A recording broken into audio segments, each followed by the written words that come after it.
Hi, I am Dr. Felice Gersh, your integrative OBGYN physician, and today I'm going to talk to you about a study that just came out, which actually didn't add any new information for me, but is of great importance because it emphasized something I've been talking about for a very long time, and that is that oral contraceptives, and in fact, all so-called hormonal contraceptives, which include the implantables, the IUDs that have the chemical progesterone mimic, that's levonorgestrel, and the progestin-only pills, which are often called the mini pills.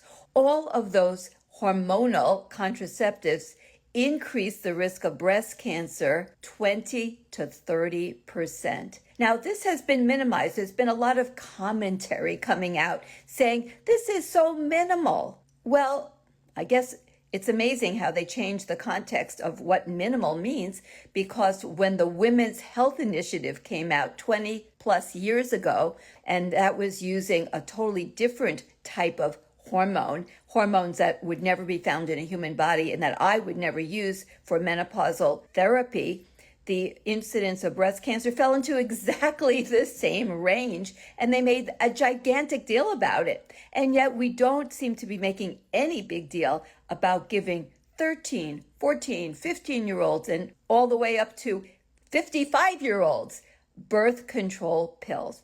I'm going to emphasize the oral contraceptives known as birth control pills. But we'll talk more about the other hormonal contraceptives in the future. But just know the same general risk applies to all of them.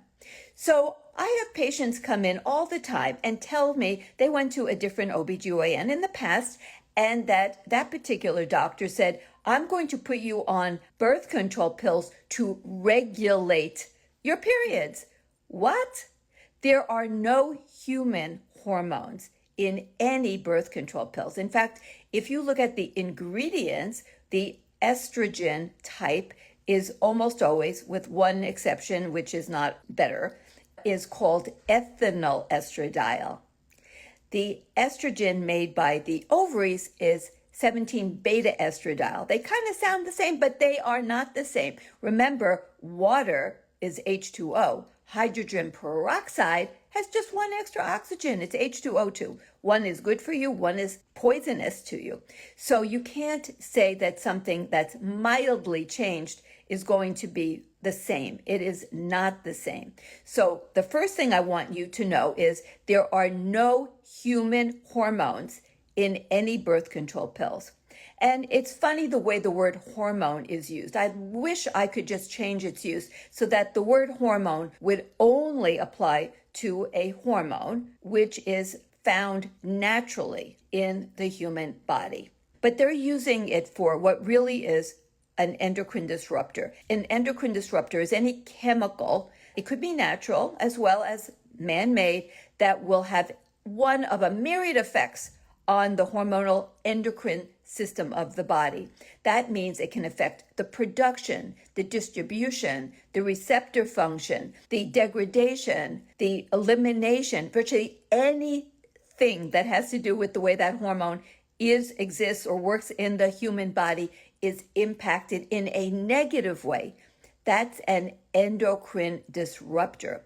Now, birth control pills have ethinyl estradiol, which if you went to the National Institutes of Health site, toxicology.gov, you would see that it's listed as an endocrine disruptor.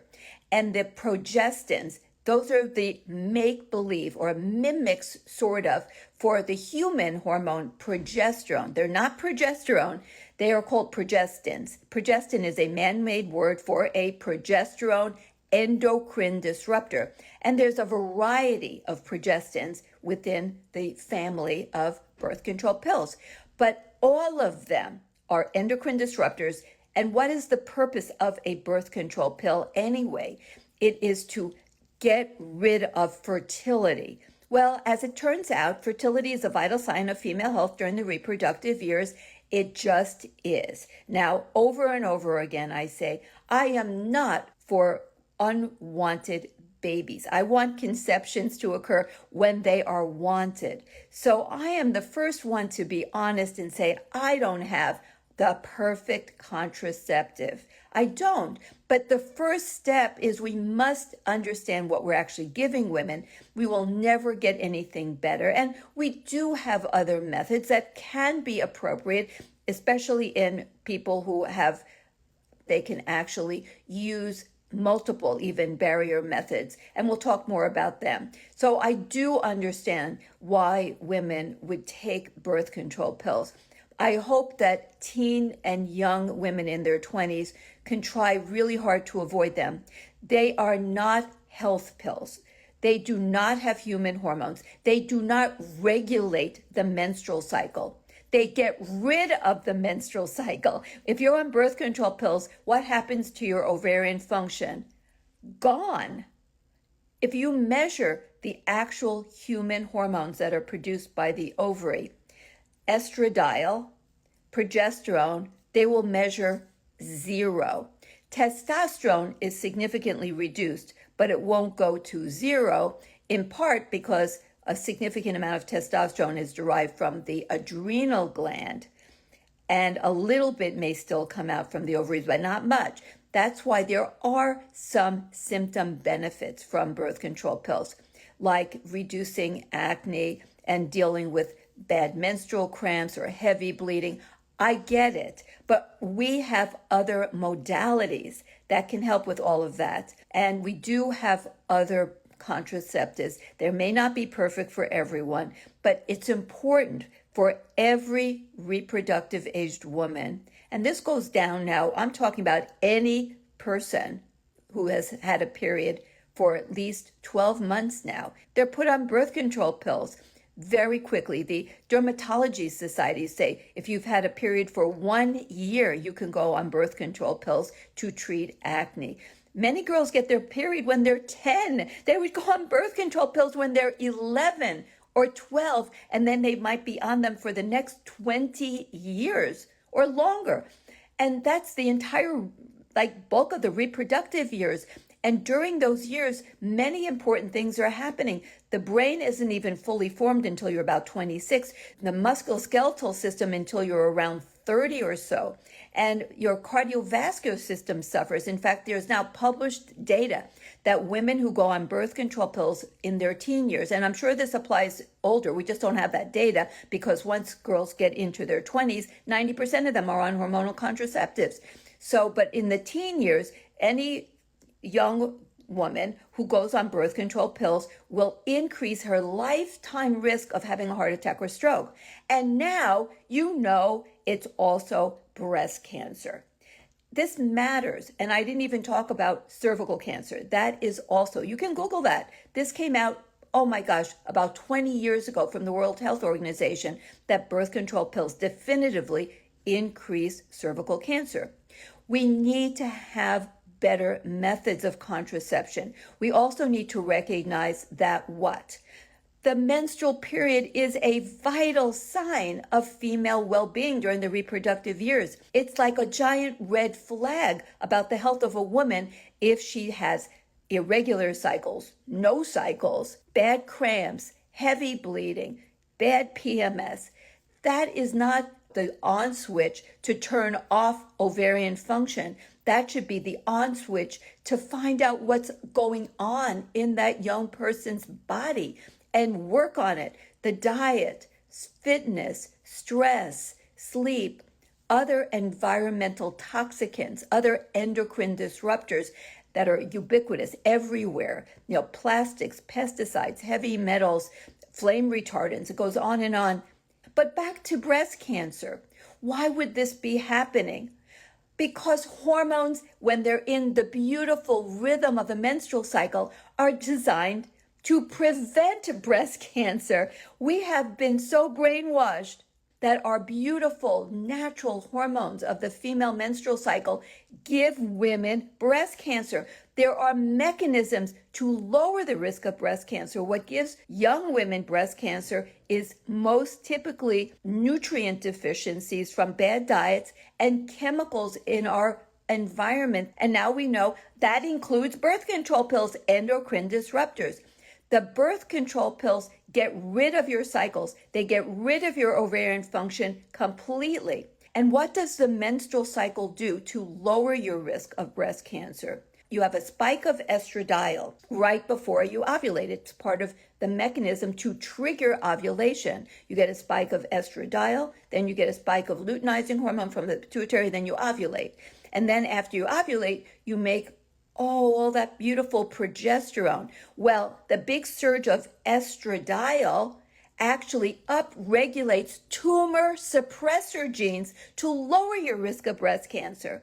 And that peak of progesterone in the second half, the luteal phase of menstrual cycle, upregulates also tumor suppressor genes to lower the risk of breast cancer.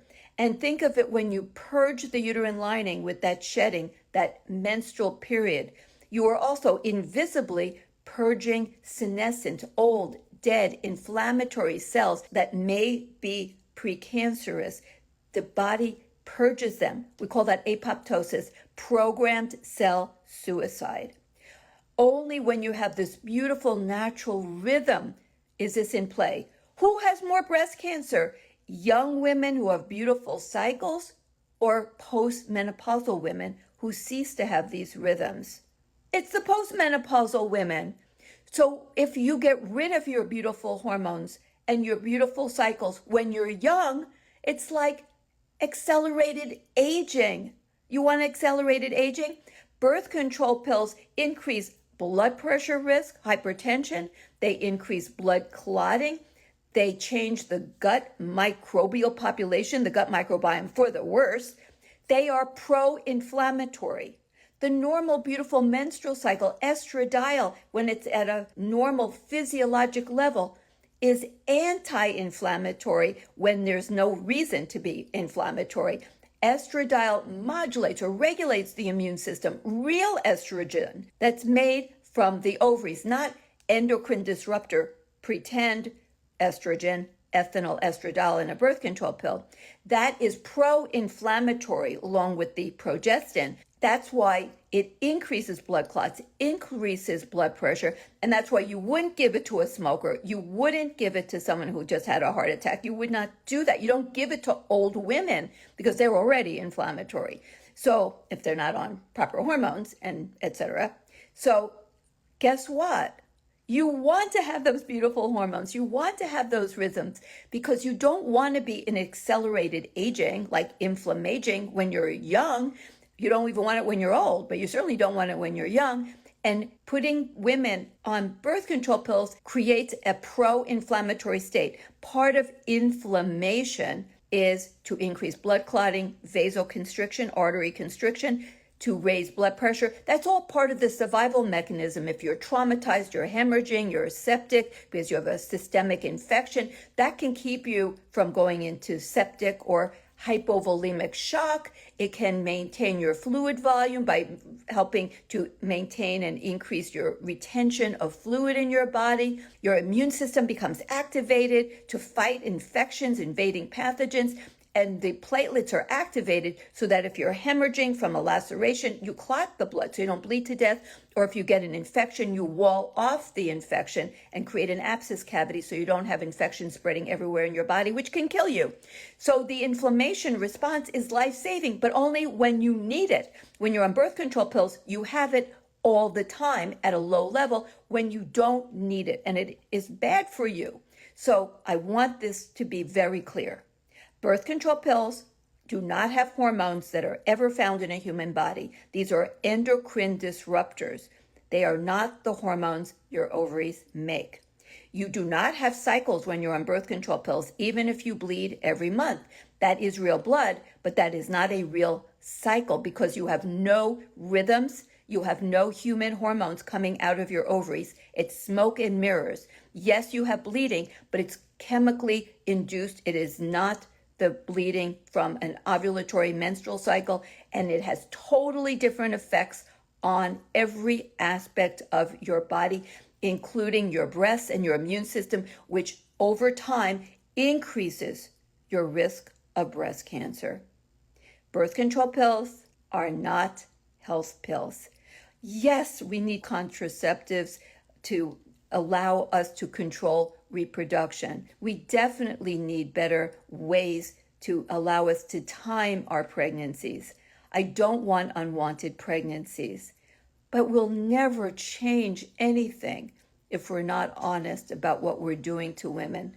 Birth control pills are accelerators of inflammation and aging, and that includes increased risk of certain particular cancers, including breast cancer. If you can use an alternative method for contraception, please do so, including the copper IUD. Not my favorite of all things in the world, but if I have to pick, I pick that. I pick barrier methods. I pick gels, diaphragm, condoms when it's possible and appropriate. And when you must use hormonal contraception, please try to use them for the shortest possible time and starting at the oldest possible age. And please eat right, exercise, and control stress to overall maintain a healthy body. And try really hard not to get a bunch of endocrine disruptors in you, whether they're plastics, whether they're flame retardants, pesticides, or oral contraceptives and hormonal contraception of all sorts. Take care. I'll see you soon.